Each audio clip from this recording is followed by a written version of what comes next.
Howdy folks, and welcome back to World of Tanks with the mighty Jingles. Today's video, it's all about those personal missions.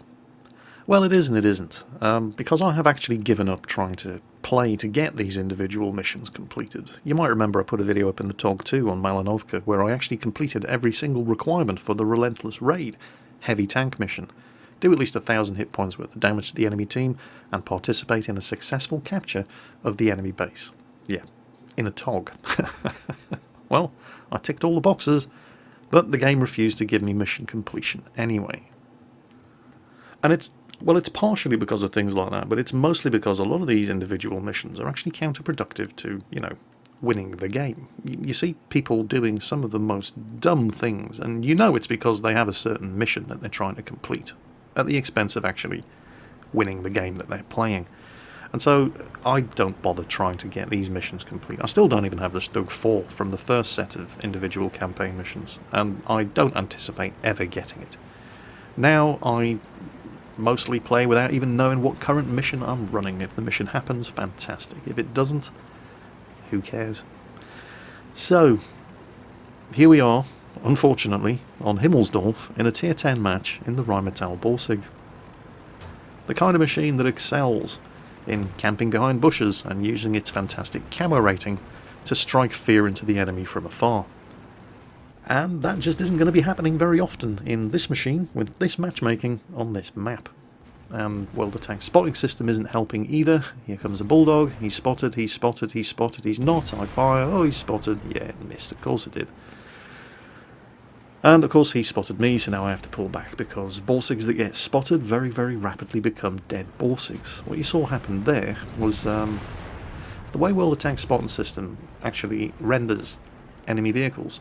The further away that vehicle is from you, the less often the game updates the position of the vehicle, so that's why it missed.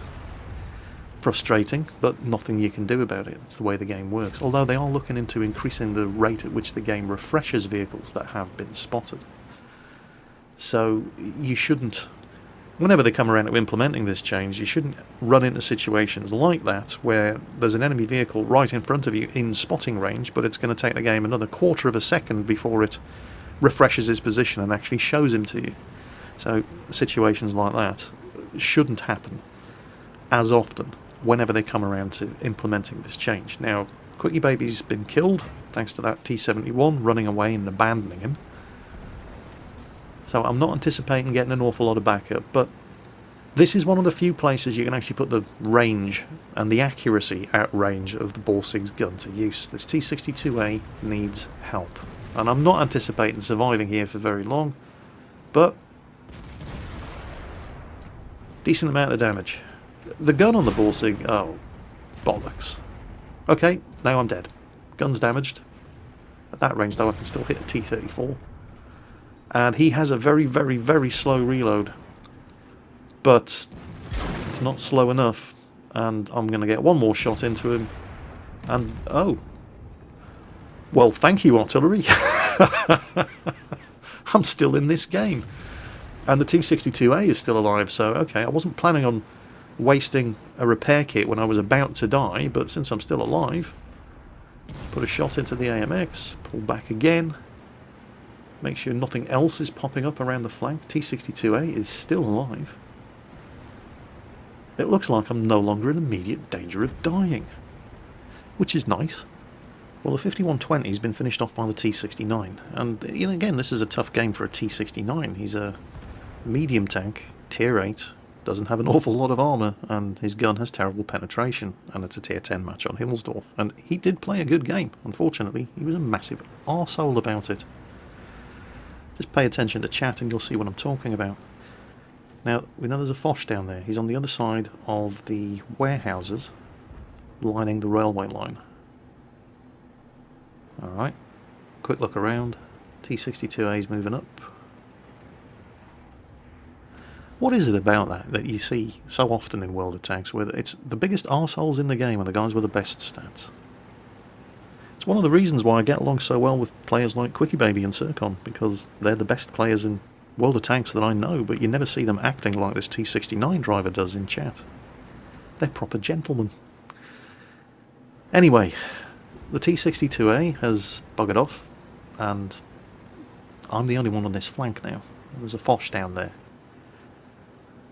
Oh, crap, crap, crap. Ooh, that was a spot of luck. Snapshot, fired, hit, damaged, and blew his tracks off. And because I blew his tracks off as well as damaging him, that's what kept me alive there, because the Foch has a terrible, terrible firing arc. He just wasn't able to point the gun at me. And we're winning quite handily. T-62A has just gotten himself shotgunned by the Batchat. Artillery. Oh, he's still pointing this way. I fire and it hits, but it bounces. More importantly, however, he doesn't get to shoot at me. I'm a one-shot kill now for just about everything on the enemy team in this game, so I can't afford to take another hit, but I need to keep this guy spotted. T-71 is making a move on their artillery.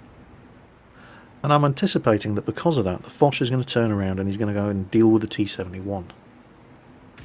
T-71 attacking the Batchat artillery, he's killed him.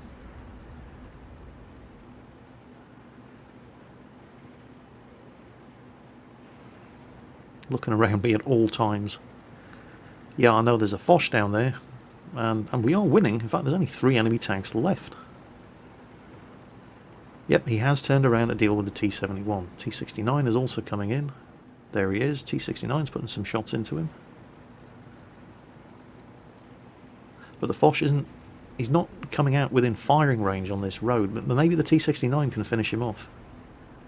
No, it looks like he's... oh, T-69's taking a big hit, and he's probably out of ammo and having to reload, and he's going to have to run. Now, unfortunately for me, the remaining 2 tanks on the enemy team, T-57 Heavy, who I did anticipate coming, and the spotting system didn't actually let me down that time, and the enemy E-100 are all coming down this way as well. Oh, crap. And the only thing with me here is that T-69. And he's running away because he's reloading. And also, you know, he doesn't want to face a T-57, an E-100, and a Foch at the same time. There's not an awful lot left on our team. We could still lose this. They've managed to pull the scores back, 12-11. There's the Foch. Got him. Now, there's 4 of us against 2 of them. But it's a T-57 Heavy and an E-100. And now they know where I am, and they know what kind of health I'm on. And I might just be a Tier 8 tank destroyer in a Tier 10 match, but I have a very, very, very nasty gun, so they're going to want to kill me first. And yeah, they're not stupid. I thought I might be able to overmatch the side armour of the T-57 Heavy, but no. So that's me done. But artillery, once again, comes to my aid and nails the T-57 Heavy. So there's just the E-100 left. Okay, I was never going to survive that, even if the artillery had fired a fraction of a second sooner. If the T-57 Heavy hadn't killed me, the E-100 would have. In fact, I think the E-100 did. But now, it's a pair of Tier 8s and artillery against an E-100.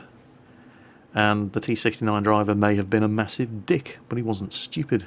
And he's not going to face off against an E-100 from the front. I've never driven a T-69, but I thought they were a bit faster than this. This guy does not seem to be moving that quickly. I wonder if he had a damaged engine. But anyway, he's making intelligent use of what concealment is available to try to get away from this E-100.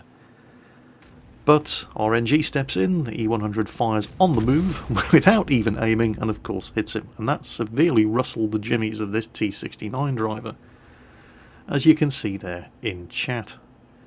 Remember, being a good player does not necessarily mean you're a decent human being.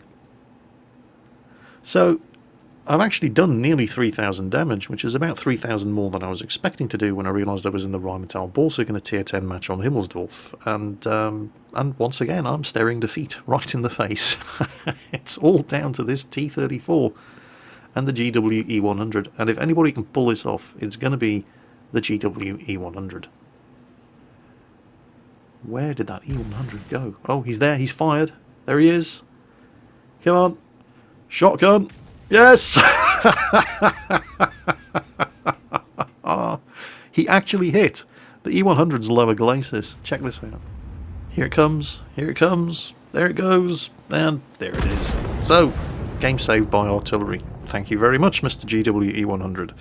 Because, you know, when you're in a Tier 8 machine in a Tier 10 match on Himmelsdorf, you do nearly 3,000 damage, you really don't want your team to lose. But when I got back to the garage, there was a sort of bonus prize sitting there waiting for me, because apparently I'd completed my tank destroyer mission without realising it. Which tank destroyer mission was it, Jingles? I'm glad you asked. Be top of your team on damage done.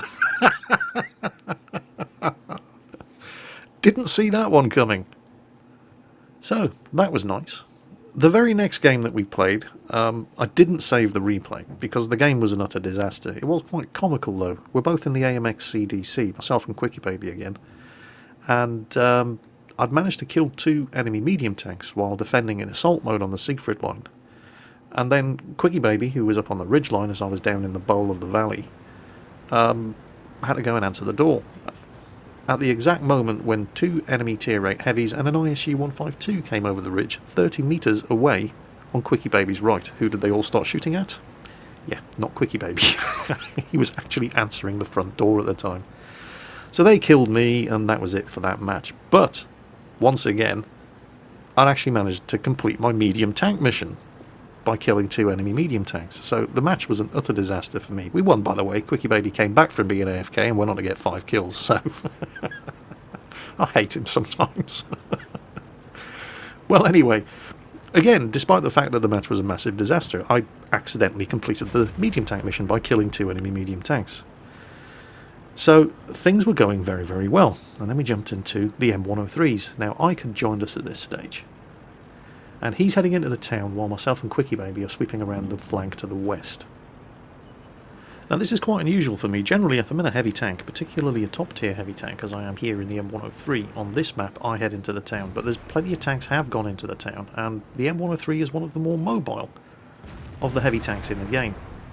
So I put a shot into the Object 430, pull back as the T-54 comes out, 430 bounces, the T-54 misses. From this point on, things do start to get a little bit frustrating. Quickie Baby pushes up very aggressively. He wants to finish off that T-54. I'm paying attention to the Object 430, thinking he's going to try to make a run down and get on our flanks, but he's not that stupid. He would just die. Move up. Oh, Centurion. Not an awful lot to shoot at. Was lucky to actually hit the guy there, but done some more damage. Quickie Baby is trying to focus some fire on that T-54, and he's yelling for backup. And this is what I'm talking about here. He's like, well, come on, shoot him, shoot him. I am trying to, but there's this M103 in the way. It's not his fault, of course. He's manoeuvring to avoid taking return fire. But every time he does move to avoid getting hit, he keeps driving his tank right in my line of fire. So, and again, not his fault. He's in front, I'm behind. I can see where he's manoeuvring, he can't see where I'm manoeuvring. So it's my responsibility to manoeuvre around him. I should have probably moved on his inside rather than his outside. But anyway, the T-54's dead. Now the Centurion. Terrible side armour. Kill him. Turn around to deal with the 430. He gets one shot into me. I take a hit from behind. But this guy's now dead meat. And bang, there we go. So now we've won the flank. Now we have to push on and basically develop the attack into the enemy base. What do they have up there? A T-44 and an SU-100M1. Possibly there's more up there, but at the moment we know there's an SU-100M1 and a T-44. We've got a lot of tanks on this flank, so we're going to continue pressing the advantage. Now, I stopped to look at the map because I noticed that Ike in his M103 has just died in the town. And the situation in the town, down there in the southeastern corner of the map, doesn't look too bad. It's funny how quickly a situation can change in World of Tanks, isn't it? Just keep one eye on that map as we push forward and try to... oh look, T-29 as well. Well, he's only a tier 7 heavy. We're in tier 9 heavies and we have a lot of backup. So we continue pushing forward. It would be stupid not to in this kind of situation. Particularly since the situation in the town is going to go pear-shaped very, very quickly. No idea where that shot went. Almost fully aimed, didn't even hit the T-29. Keep one eye on the map. Look at what's going on in the town. It's amazing how quickly things can go from doesn't look too bad to utter disaster in World of Tanks. Quickly as that, we've just lost the town. So, it's decision time. The enemy team are going to come streaming out of the town and they're going to attack our base. So, we're going to need to defend the base, but at the same time we're in a position to put pressure on their base. So we do in fact decide to do both. Quickie Baby's going to turn back and attempt to slow them down attacking the cap. Meanwhile, we're going to put pressure on their cap and maybe force them into splitting their forces, and that's when I take a big old hit. And as I turn the turret round to see what the hell was shooting at me, the T-44 takes that opportunity to put one into the side of my turret. I think it was the enemy Jagdpanther 2 who hit me with that big shot, just as I started pushing into the enemy base here. But the T-44, he is dead meat. No sign of where the SU-100M1 has gone. Plant one into the T-44. The AMX CDC on my right is probably going to finish him off before I can reload. I'll try to close in for a ram anyway, but yeah, the CDC finishes him off. So what we're doing now is we're doing two things at the same time. We're putting pressure on their base, and yep, that was a Jagdpanther 2. But we're putting pressure on their base and forcing tanks like this Jagdpanther 2 to come back and deal with that threat, which is diluting the attack that's going in on our own base, and Quickie Baby has gone back to deal with that.